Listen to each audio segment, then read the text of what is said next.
Wikileaks sending an ominous message just 2 days before the final presidential debate here in Las Vegas. Wikileaks claims that some unnamed state actor has cut off their internet access, which will prevent them from putting out any more of these missives that they have been leaking throughout the past couple of weeks. As we welcome you to Hour 2 now in windy Las Vegas, Nevada, I'm Martha McCallum. I'm Bill Hemmer. How you doing? Great. Yeah. Lovely. Lovely, indeed. Till the sand kicks up, we're good. We're 28 floors up. We're good. International intrigue 22 days before the election. Julian Assange, a thorn in the side of the U.S. government, as well as the Clinton campaign, now apparently blocked from the internet.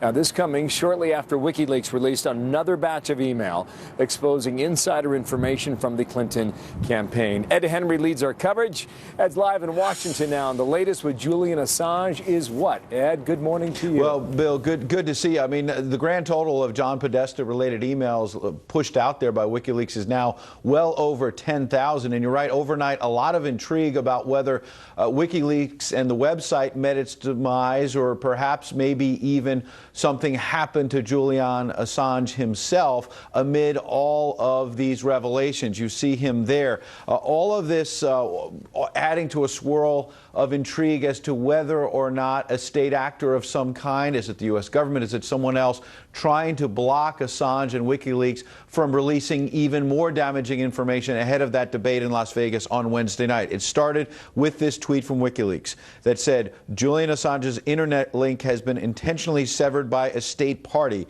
We have activated the appropriate contingency plans. Then there were a series of very odd tweets.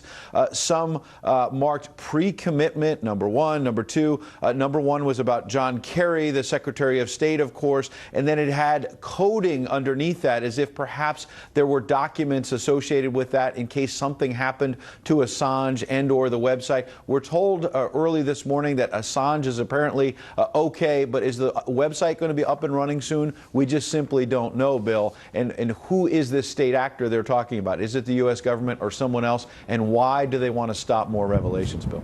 Got it. What are some of the latest revelations from the Clinton campaign emails, Ed? Well, some of the big ones overnight involve these transcripts from the Wall Street speeches that Hillary Clinton repeatedly refused to release during those primaries. Could have been extremely damaging when she was trying to fight off Bernie Sanders in that Democratic battle. Progressives concerned that she was taking all of this money from Goldman Sachs and others in order to talk behind closed doors about her coziness with Wall Street, while in public she's talking about cracking down on them. One very interesting one that we have now is where she talked about how she believed that maybe a background in Wall Street would be good for political office, saying, quote, I would like to see more successful business people run for office. And I think it's important to have people with those experiences coming into public life and bringing that perspective, as well as the success and the insulation that success gives you, could really help in a lot of our political situations right now. If you think back to the first two debates, she repeatedly beat up on Donald Trump over his quote-unquote success in business and whether or not it's a mirage and whether or not he's just all about avoiding taxes and regulations, while behind closed doors with Goldman Sachs and others, she was telling a much different story. So that's the big overall revelation, is what she was saying behind closed doors that seems to be at odds with what she's saying in public, Bill. Yeah, got it. Thank you. Ed Henry reporting on that from Washington. There will be more today, and we wait on that.